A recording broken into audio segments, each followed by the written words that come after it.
Hello dear students, Calicut യൂണിവേഴ്സിറ്റിയുടെ 4 year under graduate പ്രോഗ്രാമിലെ BSc physics ഹോണേഴ്സിലെ second സെമസ്റ്ററിലെ പേപ്പറാണിത്. Electronics. നല്ല എളുപ്പമുള്ള ഒരു പേപ്പറാണിത്. തിയറിയും പ്രാക്ടിക്കലും നിങ്ങൾക്ക് വളരെ രസകരമായി പഠിച്ചെടുക്കാൻ പറ്റുന്നൊരു പേപ്പറാണ്. എല്ലാ പേപ്പറിലെയും മൈനർ പേപ്പറിലെയും പോലെ തന്നെ ആദ്യത്തെ 4 മൊഡ്യൂളിൽ നിങ്ങൾക്ക് തിയറിയും 5-ാമത്തെ മൊഡ്യൂളിൽ പ്രാക്ടിക്കലുമാണ്. അപ്പോൾ ആദ്യത്തെ 4 തിയറി മൊഡ്യൂൾ നല്ല രീതിയിൽ പഠിച്ചെടുത്ത് കഴിഞ്ഞാൽ 5-ാമത്തെ പ്രാക്ടിക്കൽ നിങ്ങൾക്ക് ലാബിൽ വെച്ച് വളരെ എളുപ്പത്തിൽ നല്ല രസകരമായി ചെയ്തെടുക്കാൻ പറ്റും. പൊതുവേ പ്രാക്ടിക്കലിൽ ഏറ്റവും ഇൻട്രസ്റ്റിംഗ് ആണെന്ന് പറയുന്നത് ഇലക്ട്രോണിക്സ് ലാബുകളിലെ നിങ്ങൾ ചെയ്യാൻ പോകുന്ന എക്സ്പെരിമെൻറ്റുകളെന്ന് പറയുന്നത്. അപ്പോൾ തിയറി കാര്യങ്ങൾ നല്ല രീതിയിൽ മനസ്സിലാക്കാനും പറ്റിയാൽ പ്രാക്ടിക്കലും നിങ്ങൾക്ക് എളുപ്പമാവും. അപ്പോൾ ഇതിലെ ഫസ്റ്റ് മൊഡ്യൂളിൽ വരുന്നത് സെമി കണ്ടക്ടർ ഫിസിക്സ് ആണ്. ഫിസിക്സിൽ പഠിക്കാനുള്ളത് എന്താണ് സെമി കണ്ടക്ടർ, എന്താണ് PN ജംഗ്ഷൻ, ഈ ബ്രേക്ക് ഡൗൺ ആൻഡ് ന്യൂ വോൾട്ടേജിൻ്റെ കൺസെപ്റ്റ് എന്താണ്, special purpose diode, LED and photo ഡയോഡിൻ്റെയൊക്കെ ഫംഗ്ഷൻ വർക്കിങ്ങും കാര്യങ്ങളൊക്കെയാണ് പഠിക്കാനുള്ളത്. അപ്പോൾ ഇത് സിലബസിൽ പറയുന്ന ബുക്ക് എന്ന് പറയുന്നത് principle of electronics by VK Mehta and Rohit Mehta, S Chand പബ്ലിക്കേഷൻ്റെ ബുക്കാണ് കേട്ടോ. നമുക്ക് നേരിട്ട് ചാപ്റ്ററിലേക്ക് പോവാം. സോ ഒരു കാര്യം നിങ്ങൾക്ക് അറിയാം, നിങ്ങൾ ഓൾറെഡി +2 പഠിച്ചിട്ടുണ്ട് ബോർ അറ്റോമിക് മോഡലൊക്കെ. ബോർ അറ്റോമിക് മോഡൽ പറയുന്നത് എന്താണ്, ആറ്റം എന്ന് പറയുന്നത് സെൻട്രൽ പോസിറ്റീവ് ന്യൂക്ലിയസും സറൗണ്ടിങ് ഓർബിറ്റിൽ നെഗറ്റീവ്ലി ചാർജുള്ള ഇലക്ട്രോൺസ് കറങ്ങിക്കൊണ്ടിരിക്കുന്നു. ഇലക്ട്രോൺസ് എല്ലാം നിശ്ചിത ഓർബിറ്റിലൂടെയാണ് കറങ്ങിക്കൊണ്ടിരിക്കുന്നത്. ഇതിൽ ഓരോ ഓർബിറ്റിനും ഡിഫറെൻറ്റ് എനർജിയാണ്. സോ എപ്പോഴാണോ ഓർബിറ്റിൻ്റെ റേഡിയസ് കൂടുന്നത് അതിനനുസരിച്ച് എനർജിയും കൂടും. സോ ഇതിലെ ഇപ്പോൾ ഇലക്ട്രോൺസിൻ്റെ ഓരോ ഓർബിറ്റിലെയും എനർജിയെ നമുക്ക് ഇങ്ങനെ first energy level, second energy level, third energy level എന്ന് നമുക്ക് സിമ്പിളായിട്ട് മനസ്സിലാക്കാൻ വേണ്ടി ഇങ്ങനെ വരയ്ക്കാം. നിങ്ങൾ നോക്ക്, ഇതിൽ തേർഡ് എനർജി ലെവലിൽ അല്ലെങ്കിൽ R3 റേഡിയസിലാണ് വരുന്നത് ഹയർ എനർജി വരുന്നത്. അപ്പോൾ റേഡിയസ് കൂടുന്നതനുസരിച്ച് ഇതിൻ്റെ എനർജി കൂടുന്നു. ഇനി നമ്മൾ എന്താണ് ഈ എനർജി ബാൻഡ് എന്നുള്ള കൺസെപ്റ്റ് ചോദിച്ചു കഴിഞ്ഞാൽ, നമ്മൾ ഒരു സിംഗിൾ ഐസൊലേറ്റഡ് ആറ്റം എടുക്കുകയാണെങ്കിൽ ഇലക്ട്രോൺസിന് ഒരു ഡെഫിനിറ്റ് എനർജി ആയിരിക്കും. പക്ഷേ ആറ്റം നമ്മളൊരു സോളിഡ് കൺസിഡർ ചെയ്യുകയാണെങ്കിലോ അവിടെ ഒരുപാട് ആറ്റംസ് ഉണ്ടാകും. അതെല്ലാം ഒരു ക്ലോസ്ലി പാക്ക്ഡ് സ്ട്രക്ചർ ആയിരിക്കും. അപ്പോൾ ഓരോ ആറ്റവും മറ്റ് ആറ്റവുമായിട്ട് അത് ഇൻഫ്ലുവൻസ്ഡ് ആവും. സോ അതിൻ്റെ റിസൾട്ട് എന്താ സംഭവിക്കുക? The result is that electron in any orbit of such an atom can have A range of energies rather than A single energy. അതായത് ഇതിൽ രണ്ടാമത്തെ ഫിഗറിൽ നമ്മൾ സിംഗിൾ എനർജിയാണ് പറയുന്നതെങ്കിൽ ഒരുപാട് ആറ്റങ്ങൾ ഉണ്ടാകുമ്പോൾ എന്തായിട്ട് മാറും? അത് ഒരു എനർജി ബാൻഡ് എന്നുള്ള കൺസെപ്റ്റിലാണ് നമ്മൾ പറയുക. So the range of energies possessed by an electron in a solid is known as the energy band. Okay. അപ്പോൾ ഈ എനർജി ബാൻഡിലും ഡിഫറെൻ്റ് എനർജി. നിങ്ങൾ നമുക്ക് മുകളിലേക്ക് പോകുന്തോറും ഫസ്റ്റ് ബാൻഡിനേക്കാളും കൂടുതലാണ് സെക്കൻഡ് ബാൻഡിനേക്കാളും കൂടുതലാണ് തേർഡ് ബാൻഡ് എനർജിയിൽ നമ്മൾ നോക്കുകയാണെങ്കിൽ. ഇനി വാലൻസ് സ്റ്റേറ്റിലെ ഇലക്ട്രോൺസ് പ്രോസസ് ചെയ്യുന്ന എനർജിയെ നമ്മൾ എന്തെന്ന് പറയുക? വാലൻസ് ബാൻഡ് എന്ന് പറയാം. അതായത് the range of energies possessed by valence electrons is known as the valence band. So എപ്പോഴാണോ ഈ വാലൻസ് ബാൻഡ് നിന്ന് ഇലക്ട്രോൺസ് അവിടുന്ന് ഫ്രീ ആയി അത് ഫ്രീ ഇലക്ട്രോൺ ആയിട്ട് മാറി കണ്ടക്ഷൻ ബാൻഡിലേക്ക് എത്തുന്നത്, ആ സമയത്ത് അവിടെയുള്ള എനർജിയെ നമ്മൾ എന്തെന്ന് പറയും? കണ്ടക്ഷൻ ബാൻഡ് എന്ന് പറയും. അപ്പോൾ the range of energies possessed by conduction band electrons is known as the conduction band. Valence ബാൻഡിലുള്ള അല്ലെങ്കിൽ ഒരു ആറ്റത്തിൻ്റെ വാലൻസ് സ്റ്റേറ്റിലുള്ള ഇലക്ട്രോണുകൾ പൊസസ് ചെയ്യുന്ന എനർജിയെ നമ്മൾ എന്തെന്ന് പറയും? വാലൻസ് ബാൻഡ് എന്നും. അത് ഈ വാലൻസ് ഷെല്ലിലെ ഇലക്ട്രോൺസ് സെൻറ്ററിലുള്ള ന്യൂക്ലിയസുമായിട്ടുള്ള ആ ഒരു ബോണ്ട് ബ്രേക്ക് ചെയ്ത് ഫ്രീ ആയി കണ്ടക്ഷൻ ബാൻഡിൽ എത്തിക്കഴിഞ്ഞാൽ അവിടെ എത്തുമ്പോൾ അത് പൊസസ് ചെയ്യുന്ന അല്ലെങ്കിൽ ആ range of energies possessed by conduction band ഇലക്ട്രോൺസിനെ നമ്മൾ എന്തെന്ന് പറയും? കണ്ടക്ഷൻ ബാൻഡ് എന്നും പറയും. ഇനി കണ്ടക്ഷൻ ബാൻഡിലെയും വാലൻസ് ബാൻഡും തമ്മിലുള്ള എനർജി ഗ്യാപ്പിനെ നമ്മൾ എന്തെന്ന് പറയും? ഫോർബിഡൻ എനർജി ഗ്യാപ്പ് എന്നും പറയും. ഈ ഫോർബിഡൻ എനർജി ഗ്യാപ്പ് പറഞ്ഞാൽ എന്തുകൊണ്ടാണ് ഈ ഫോർബിഡൻ എന്ന് പറയുന്നത്? ഈ ബേസിക്കലി സോളിഡിലെ ഒരു ഇലക്ട്രോൺസിനും എവിടെ നിൽക്കാൻ പറ്റില്ല, ഫോർബിഡൻ എനർജി ഗ്യാപ്പിൽ നിൽക്കാൻ പറ്റില്ല. വാലൻസ് ബാൻഡിൽ നിന്ന് എങ്ങോട്ടാണ് പോവുക, കണ്ടക്ഷൻ ബാൻഡിലോട്ടാണ് പോവുക.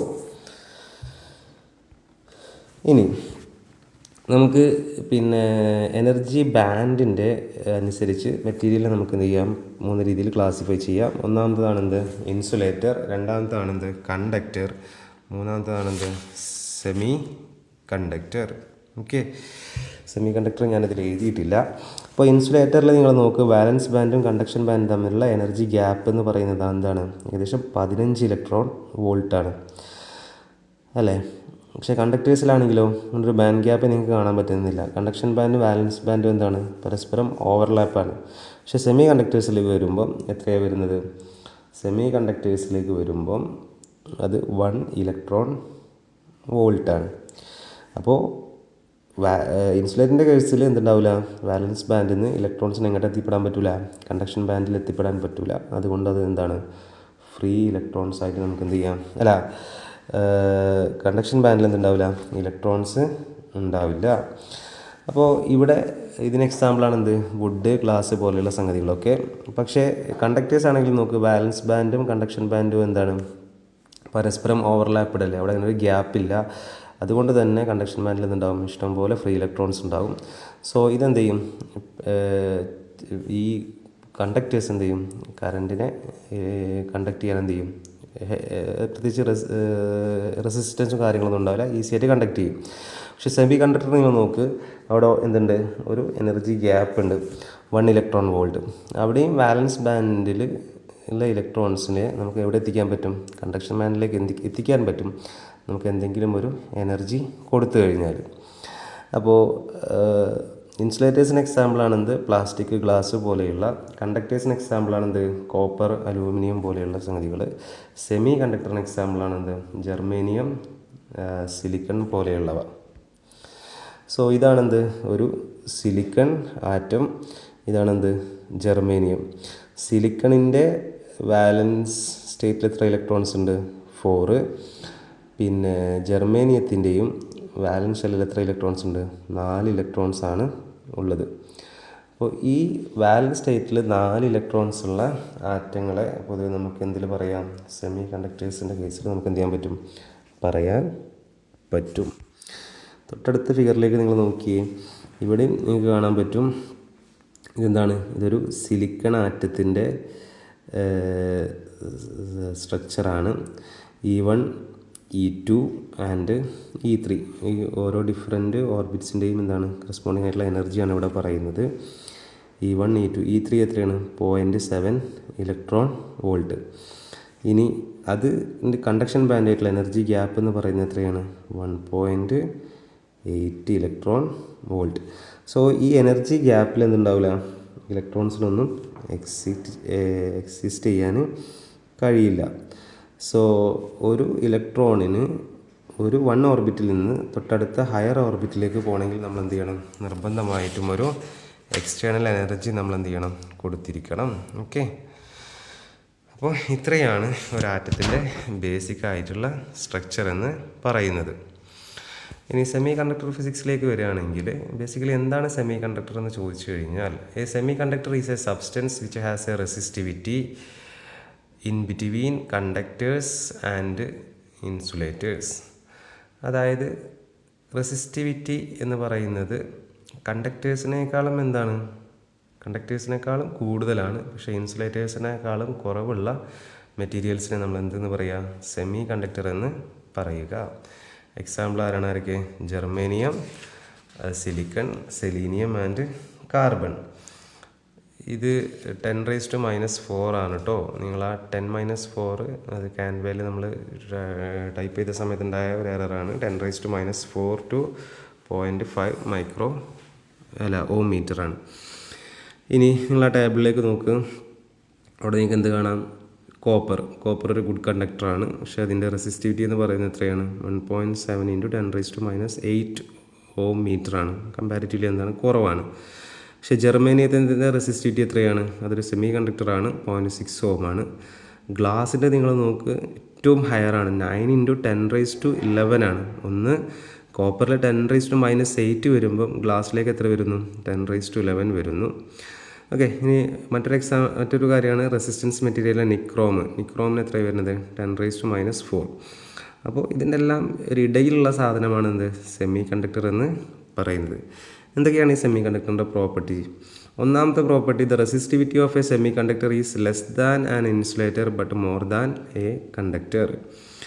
നമ്മളിതിരെ പറഞ്ഞ സംഗതിയാണ്. റെസിസ്റ്റിവിറ്റി എന്താണ്? ഇൻസുലേറ്ററിനേക്കാളും കുറവാണ്, പിന്നെ കണ്ടക്ടറിനേക്കാളും എന്താണ്? കൂടുതലാണ്. ഇനി semi conductor have negative temperature coefficient of resistance. എന്താണ് ഈ നെഗറ്റീവ് ടെമ്പറേച്ചർ ഓഫ് കോഎഫിഷ്യൻ്റ് എന്ന് പറഞ്ഞു കഴിഞ്ഞാൽ? അല്ലേ, എന്താണ്? Resistance of a semi conductor decrease with the increase in temperature കൂടുമ്പം എന്ത് ചെയ്യും? റെസിസ്റ്റൻസ് കുറയും. അല്ലെങ്കിൽ ടെമ്പറേച്ചർ കുറയുമ്പോൾ എന്ത് ചെയ്യും? റെസിസ്റ്റൻസ് കൂടും. അത്തരം പ്രോപ്പർട്ടിയെ നമ്മൾ എന്താ പറയുക? നെഗറ്റീവ് ടെമ്പറേച്ചർ കോഎഫിഷ്യൻ്റ് എന്ന് പറയുക. ടെമ്പറേച്ചറും റെസിസ്റ്റൻസും ഉള്ള റിലേഷൻ എന്താണ്? ഒരു ഓപ്പോസിറ്റ് റിലേഷനാണ്. അപ്പോൾ സെമി കണ്ടക്ടേഴ്സിന് എന്തുണ്ട്? Negative temperature coefficient of resistance ഉണ്ട്. ഇനി മൂന്നാമത്തെ സംഗതി, when a suitable metallic impurity is added to a semi conductor. നമ്മൾ സെമി കണ്ടക്ടറിലേക്ക് ഒരു സ്യൂട്ടബിൾ മെറ്റാലിക് ഇമ്പ്യൂരിറ്റി നമ്മൾ ആഡ് ചെയ്യുകയാണെങ്കിൽ the current conducting properties change appreciably. നമുക്കതിൻ്റെ പ്രോപ്പർട്ടി എന്ത് ചെയ്യാൻ പറ്റും? മാറ്റാൻ പറ്റും. അതായത് സെമി കണ്ടക്ടറിൻ്റെ പ്രോപ്പർട്ടീസ് നമുക്ക് ഈസിലി ആയിട്ട് എന്ത് ചെയ്യാൻ പറ്റും? ചേഞ്ച് ചെയ്യാൻ പറ്റും. അതിലേക്ക് ചില ഇമ്പ്യൂരിറ്റീസ് അല്ലെങ്കിൽ മറ്റ് ആറ്റങ്ങൾ അതിൻ്റെ ക്രിസ്റ്റൽ സ്ട്രക്ചറിലേക്ക് നമുക്ക് ആഡ് ചെയ്ത് കഴിഞ്ഞാൽ, ഇത് മൂന്നുമാണ് ഇതിൻ്റെ ഇമ്പോർട്ടൻ്റ് പ്രോപ്പർട്ടി എന്ന് പറയുന്നത്. ഇനി സെമി കണ്ടക്ടറിൻ്റെ ബോണ്ട്സിനെ കുറിച്ച് നോക്കാം. ഞാൻ പറഞ്ഞു ജർമ്മേനിയത്തിൻ്റെയും സിലിക്കണിൻ്റെയൊക്കെ വാലൻസ് സ്റ്റേറ്റിൽ എത്രയാണുള്ളത്? 4. പക്ഷേ ഇത് പ്രോപ്പറായിട്ട് ആവണമെങ്കിൽ എത്ര എണ്ണം വേണം? 8 എണ്ണം വേണം. അപ്പോൾ ഈ 8 എണ്ണം നമുക്ക് എവിടെ നിന്നാണ് കിട്ടുക? തൊട്ടടുത്തുള്ള ജർമ്മേനിയം ആറ്റവുമായിട്ട് എന്താണ്? കോവാലൻ്റ് ബോണ്ടിലൂടെയാണ് ഇത് മേക്കപ്പ് ചെയ്യുന്നത്. അപ്പോൾ ഈ സെൻറ്ററിലുള്ള ജർമ്മേനിയത്തിൽ ഓൾറെഡി എത്രയേ ഉള്ളൂ? 4 എണ്ണേ ഉള്ളൂ. മുകളിലുള്ള ജർമ്മേനിയത്തിന് എന്ത് ചെയ്യും? ഒന്നിങ്ങോട്ട് ഷെയർ ചെയ്യും. അതുപോലെ താഴെയുള്ള ജർമ്മേനിയവും ലെഫ്റ്റ് സൈഡിലും റൈറ്റ് സൈഡിലുള്ള ജർമ്മേനിയവും എന്ത് ചെയ്യും? ഓരോ ഇലക്ട്രോൺസിനെ വീതം എന്ത് ചെയ്യും? സെൻറ്ററിലുള്ള ജർമ്മേനിയത്തിന് ഷെയർ ചെയ്യും. അപ്പോൾ സെൻറ്ററിലെ ജർമ്മേനിയം മാറ്റത്തിന് ഇപ്പോൾ എത്ര എണ്ണമായി? 8 എണ്ണമായി. ഇതുപോലെ ഇതിപ്പോൾ ആകെ ജസ്റ്റ് 5 എണ്ണേ കാണിച്ചിട്ടുള്ളൂ. 5 എണ്ണം ഉണ്ടാവുക, കോടിക്കണക്കിനുണ്ടാവില്ലേ? അപ്പോൾ ഈ ഒരു ക്രിസ്റ്റൽ സ്ട്രക്ചറിൽ ഓരോ ജർമ്മേനിയത്തിന് സറൗണ്ടിങ്സ് ആയിട്ട് എന്തുണ്ടാകും? വീണ്ടും 4 ജർമ്മേനിയം ആറ്റംസ് ഉണ്ടാവും. അത് കണ്ടിന്യൂസ് ആയിട്ട് അങ്ങോട്ടും ഇങ്ങോട്ടും എന്ത് ചെയ്യും? ഇങ്ങനെ ഇലക്ട്രോൺസിനെ ഷെയർ ചെയ്തുകൊണ്ടാണ് കോവാലൻ്റ് ബോണ്ട് ക്രിയേറ്റ് ചെയ്തിട്ടാണ് എന്താവുക? ജർമ്മേനിയം സിലിക്കണിൻ്റെയൊക്കെ ക്രിസ്റ്റൽ സ്ട്രക്ചറുകൾ ഉണ്ടാവും. ഓക്കെ, അപ്പം മനസ്സിലായില്ലേ എങ്ങനെയാണ് 8 കിട്ടുന്നത് എന്നുള്ളത്? ശരിക്കും ഇപ്പം അവസാന ഷെല്ലിൽ 4 ആയിരുന്നു, അത് എത്രയാവണം? 8 ആവണം. അപ്പോൾ 8 ആവാൻ വേണ്ടിയിട്ട് തൊട്ടടുത്തുണ്ടാകുള്ള 4 ജർമ്മനിയിൽ നിന്ന് എന്ത് ചെയ്യും? ഓരോ ഇലക്ട്രോൺസിനെ ഷെയർ ചെയ്യും. ഓക്കെ, അങ്ങനെ ഷെയറിങ്ങിലൂടെയുള്ള ബോണ്ടിങ്ങിനെ നമ്മൾ എന്തെന്ന് പറയാം? കോവാലൻ്റ് ബോണ്ടിങ് എന്ന് പറയുക. ഇനി എന്താണ് ക്രിസ്റ്റൽസ് എന്ന് പറഞ്ഞു കഴിഞ്ഞാൽ, ഈ കാണുന്നത് ഒരു സിലിക്കൺ ക്രിസ്റ്റലാണ് കേട്ടോ. നമ്മൾ ക്രിസ്റ്റൽ എന്താ പറയുക, കുറേ ഗ്രോത്ത് ടെക്നിക്കൊക്കെ ഉണ്ട്. അതിൽ സൊക്രാവസ്കി ഗ്രോത്ത് ടെക്നിക്കൊക്കെ ഉണ്ട്. അത് ഉപയോഗിച്ച് നമുക്ക് എന്ത് ചെയ്യാൻ പറ്റും? ലാർജ് ക്രിസ്റ്റലുകൾ നമുക്ക് ഗ്രോ ചെയ്യാൻ പറ്റും. അങ്ങനെ ഗ്രോ ചെയ്തെടുത്ത ക്രിസ്റ്റലിൻ്റെ വേഫറൊക്കെയാണ് കാണുന്നത്. എന്താണ് ക്രിസ്റ്റൽ എന്ന് വെച്ച് കഴിഞ്ഞാൽ, ഒരു മെറ്റീരിയലിൽ ഒരു എന്താണ് അതിലെ ആറ്റംസും മോളിക്യൂൾസും എല്ലാം ഒരു പെർട്ടിക്കുലർ ഓർഡറിൽ അറേഞ്ച് ചെയ്തിട്ടുണ്ടെങ്കിൽ അതിനെ നമ്മൾ എന്തെന്ന് പറയുക? നമ്മൾ ക്രിസ്റ്റൽസ് എന്ന് പറയുക. ഇനി ഈ കാണുന്നതാണെന്ത്? ജർമ്മേനിയം നിങ്ങൾ നോക്ക്, 32 അറ്റോമിക് നമ്പർ. നിങ്ങളതിൻ്റെ കോൺഫിഗറേഷൻ എഴുതി നോക്ക്, KLMN. അങ്ങനെയുള്ള അവസാനത്തെ ഷെല്ലിൽ എത്ര വരിക? വീണ്ടും 4 എണ്ണമാണ്. സോ ഈ 4 എണ്ണം ജർമ്മേനിയം എന്താണ്? ഇതുപോലെ തൊട്ടടുത്തുള്ള ജർമ്മേനിയമായിട്ട് എന്ത് ചെയ്യും? ഓരോന്ന് വീതം ഷെയർ ചെയ്യും. ഇതും എന്താണ്? കോവാലൻ്റ് ബോണ്ടിങ് തന്നെയാണ്. മനസ്സിലായിട്ടില്ലേ? ഇത് നമ്മൾ നേരത്തെ പറഞ്ഞത് ജർമ്മേനിയം തന്നെ, ജസ്റ്റ് വീണ്ടും ജർമ്മേനിയം പറഞ്ഞതേ ഉള്ളൂ. അതുപോലെ സിലിക്കണിൻ്റെ എന്താണ്? വാലൻസ് സ്റ്റേറ്റിൽ 4 ഇലക്ട്രോൺസാണ് ഉള്ളത്. ഈ 4 ഇലക്ട്രോൺസും എന്ത് ചെയ്യുന്നു? തൊട്ടടുത്തുള്ള 4 സിലിക്കൺ ആറ്റവുമായിട്ട് എന്ത് ചെയ്യുന്നു? ഓരോ ഇലക്ട്രോൺസ് വീതം ഷെയർ ചെയ്തുകൊണ്ടാണ് എന്ത് ചെയ്യുന്നത്? കോവാലന്റ് ബോണ്ട് ഫോം ചെയ്യുന്നത്. ഇനി എനർജി ബാൻഡ് ഡിസ്ക്രിപ്ഷൻ. സെമി കണ്ടക്ടേഴ്സിൻ്റെ കേസിൽ നമ്മൾ പൊതുവേ പറയുന്ന 2 സെമി കണ്ടക്ടർ എന്താണ്? ഒന്ന് ജെർമേനിയവും ഒന്ന് സിലിക്കണുമാണ്. അപ്പോൾ ജെർമേനിയത്തിൻ്റെ വാലൻസ് ബാൻഡും കണ്ടക്ഷൻ ബാൻഡും നമ്മൾ എനർജി ഗ്യാപ്പ് എന്ന് പറയുന്നത് എന്താണ്? 0.7 ഇലക്ട്രോൺ വോൾട്ടാണ്. അല്ലെങ്കിൽ സിലിക്കണിൻ്റെ എത്രയാണ്? 1.1 ഇലക്ട്രോൺ വോൾട്ടാണ് കേട്ടോ. ഇത് ഓർത്ത് വെക്കണേ. ജെർമേനിയത്തിൻ്റെ എനർജി വാലൻസ് ബാൻഡും കണ്ടക്ഷൻ ബാൻഡും തമ്മിലുള്ള എനർജി ഗ്യാപ്പ് എന്ന് പറയുന്നത് 0.7 ഇലക്ട്രോൺ വോൾട്ടും, പിന്നെ സിലിക്കണിൻ്റെ എത്രയാണ്? 1.1 ഇലക്ട്രോൺ വോൾട്ടുമാണ്. ഇനി അറ്റ് അബ്സല്യൂട്ട് സീറോ, നമ്മളിപ്പം ഒരു നോർമൽ ടെമ്പറേച്ചറിലാണെങ്കിൽ എന്താ സംഭവിക്കുക? നിങ്ങളൊരു സിലിക്കൺ ആറ്റോ അല്ലെങ്കിൽ ഒരു ജെർമേനിയം ആറ്റോ എടുക്കുക. എന്നിട്ട് അതിൻ്റെ നോർമൽ ടെമ്പറേച്ചറിൽ നിങ്ങൾ നോക്ക് എന്താണ്, അതിലേക്ക് നമ്മൾ പ്യുവർ ജെർമേനിയത്തിലേക്ക് എന്ത് ചെയ്തു? ബാറ്ററി ഉപയോഗിച്ച് നമ്മൾ കണക്ട് ചെയ്തു. ഒരു ഫിഗറാണ് ഫസ്റ്റ് കാണിക്കുന്നത്. അവിടെ ബാലൻസ് ബാൻഡ് എന്താണ്? ബാലൻസ് ബാൻഡ് കംപ്ലീറ്റ്ലി എന്താണ്? ഫിൽഡ് ആണെന്ന് വിചാരിച്ചു. പക്ഷെ കണ്ടക്ഷൻ ബാൻഡിൽ എന്തില്ല? ആരും ഇല്ല. കണ്ടക്ഷൻ ബാൻഡ് എന്താണ്? എംപ്റ്റി ആണ്. നിങ്ങളിനി ടെമ്പറേച്ചർ കൂട്ടിക്കഴിഞ്ഞാലോ, അല്ലെങ്കിൽ എബോവ് അബ്സല്യൂട്ട് സീറോ, നിങ്ങളുടെ ടെമ്പറേച്ചർ കൂട്ടിക്കഴിഞ്ഞാൽ എന്ത് സംഭവിക്കും? ബാലൻസ് ബാൻഡിൽ നിന്ന് ഇലക്ട്രോൺസ് എങ്ങോട്ട് പോകും? കണ്ടക്ഷൻ ബാൻഡിലോട്ട് പോകും. അപ്പോൾ നേരത്തെ എന്താ പോകാതിരുന്നത്? അവിടെ നമുക്ക് പ്രത്യേകിച്ച് എനർജി ഒന്നും കിട്ടിയിട്ടില്ല. പക്ഷെ ഇവിടെ നമുക്കൊരു പെർട്ടിക്കുലർ എനർജി കിട്ടുന്ന സമയത്ത് ബാലൻസ് ബാൻഡിൽ നിന്ന് ഇലക്ട്രോൺസ് എങ്ങോട്ട് പോയി? കണ്ടക്ഷൻ ബാൻഡിലേക്ക് പോയി. കണ്ടക്ഷൻ ബാൻഡിൽ എത്തിക്കഴിഞ്ഞാൽ പിന്നെ ഇലക്ട്രോൺസ് എന്ത് ചെയ്യും? ഫ്രീ ആയി ഇലക്ട്രോൺസിന് എന്ത് ചെയ്യാൻ പറ്റും? അങ്ങോട്ടും ഇങ്ങോട്ടൊക്കെ ഫ്രീ ആയിട്ട് മൂവ് ചെയ്യാൻ പറ്റും. പക്ഷേ നമ്മൾ നോക്ക്, ബാലൻസ് ബാൻഡിൽ ഇപ്പോൾ ഒരു ഹോളാണുള്ളത് അല്ലേ? അപ്പോൾ അതെന്താണ് ശരിക്കും? അവിടെ മിസ്സിങ് ഓഫ് ഇലക്ട്രോൺ ആണ്. ഈ ഒരു ബാലൻസ് ബാൻഡിൽ നിന്ന് നെഗറ്റീവ് ചാർജുള്ള ഇലക്ട്രോൺസ് കണ്ടക്ഷൻ ബാൻഡിലേക്ക് പോകുമ്പോൾ ബാലൻസ് ബാൻഡിൽ എന്തുണ്ട്? ഒരു ഇലക്ട്രോണിൻ്റെ മിസ്സിങ് ഉണ്ട്. അവിടെ ഒരു ഹോൾ ഫോം ചെയ്യും. അതിനെയാണ് നമ്മൾ എന്തെന്ന് പറയുക? അതിൽ നിന്നാണ് നമ്മൾ എന്ത് കൺസെപ്റ്റ് വരുന്നത്? ഹോൾ കറൻറ്റ് എന്നുള്ള കൺസെപ്റ്റ് വരുന്നത്. ഓക്കെ, അപ്പോൾ നമ്മൾ ഹോൾ കറൻറ്റ് കൺസെപ്റ്റൂടെ നമുക്ക് നോക്കാം. അതായത് അബ്സല്യൂട്ട് സീറോ ടെമ്പറേച്ചറിൽ എന്താണ്? കണ്ടക്ഷൻ ബാൻഡിൽ ആരുമില്ല. അപ്പോഴാണ് നമ്മളൊരു സീറോക്കാൾ കൂടുതലുള്ള ഒരു ടെമ്പറേച്ചർ നമ്മൾ കൊടുക്കുന്നത്. ഇപ്പോൾ അബ്സല്യൂട്ട് സീറോയിൽ എന്താണ്? ബാലൻസ് ബാൻഡിൽ നിന്ന് ഇലക്ട്രോൺസ് എന്ത് ചെയ്യും? കണ്ടക്ഷൻ ബാൻഡിലേക്ക് എത്തും. അവിടെ കണ്ടക്ഷൻ ബാൻഡ് എന്ത് ചെയ്യാൻ? ഇലക്ട്രോൺസ് എന്ത് ചെയ്യാൻ പറ്റും? ഫ്രീ ആയിട്ട് മൂവ് ചെയ്യാൻ പറ്റും. ഇനി എന്താണ് ഹോൾ കറൻറ്റ് എന്ന് പറഞ്ഞു കഴിഞ്ഞാൽ, നമ്മളൊരു ആറ്റത്തിൽ അല്ലെങ്കിൽ ഈ സോളിഡിലെ സിലിക്കൺ ആറ്റവും ജെർമേനിയം ആറ്റംസൊക്കെ തമ്മിലുള്ള കോവാലൻ്റ് ബോണ്ട് നമുക്ക് എന്ത് ചെയ്യാൻ പറ്റും? തെർമൽ എനർജി ഉപയോഗിച്ച് ബ്രേക്ക് ചെയ്യാൻ പറ്റും. അപ്പോൾ ഒരു ഇലക്ട്രോണ് അതിൻ്റെ പർട്ടിക്കുലർ പ്ലേസിൽ നിന്ന് റിമൂവ് ചെയ്യുമ്പം അവിടെ എന്ത് ചെയ്യും? അവിടെ ഒരു വാക്കൻസി ക്രിയേറ്റ് ചെയ്യപ്പെടും. ആ മിസ്സിങ് ഓഫ് ഇലക്ട്രോൺസ്, അവിടെ ഇലക്ട്രോൺ മിസ്സായി. ആ മിസ്സിങ് ഓഫ് ഇലക്ട്രോണിനെ നമ്മൾ എന്തെന്ന് പറയുക? ഹോൾ എന്ന് പറയുക. ഈ ഹോൾ എന്തായിട്ട് ആക്ട് ചെയ്യും? ഒരു പോസിറ്റീവ് ചാർജായിട്ട് എന്ത് ചെയ്യും? ആക്ട് ചെയ്യും. നമ്മൾ താഴെയുള്ള ഫിഗർ നോക്ക്. ഈ ഫിഗറിൽ ജെർമേനിയം ആറ്റമാണ് അല്ലേ? അവിടെ നിങ്ങൾക്ക് L, M, N, P എന്നൊക്കെ എന്ത് ചെയ്യാൻ പറ്റും? കാണാം. അപ്പോൾ ഇവിടെ എന്താ സംഭവിക്കുന്നത്? ഒന്ന് നോക്കിയേ. നിങ്ങൾ ആ ആരോ ഒക്കെ ശ്രദ്ധിച്ചിട്ടില്ലേ? ഇവിടെ എന്ത് സംഭവിക്കും? ഹോൾ എന്ന് പറഞ്ഞാൽ എന്താണ്? മിസ്സിങ് ഇലക്ട്രോണാണ്. സോ ഇവിടെ Lലെ വാലൻസ് ഇലക്ട്രോണ് എന്ത് ചെയ്യുന്നു? ഫ്രീ ഇലക്ട്രോണായിട്ട് മാറുന്നു തെർമൽ എനർജി ഉപയോഗിച്ചിട്ട്. അപ്പോൾ എന്താ സംഭവിക്കുക? Lൽ എന്ത് ചെയ്യും? Lലൊരു ഹോള് ക്രിയേറ്റ് ചെയ്യും. അപ്പോൾ ഈ ഹോൾ എന്ന് പറയുന്നത് തൊട്ടപ്പുറത്തുള്ള ഇലക്ട്രോൺസിന് എന്താണ്? ഒരു സ്ട്രോങ് അട്രാക്റ്റീവ് സെൻറ്ററായിട്ട് ആക്ട് ചെയ്യും. അപ്പോൾ എമ്മിലുള്ള ഇലക്ട്രോൺസ് എങ്ങോട്ട് പോരും?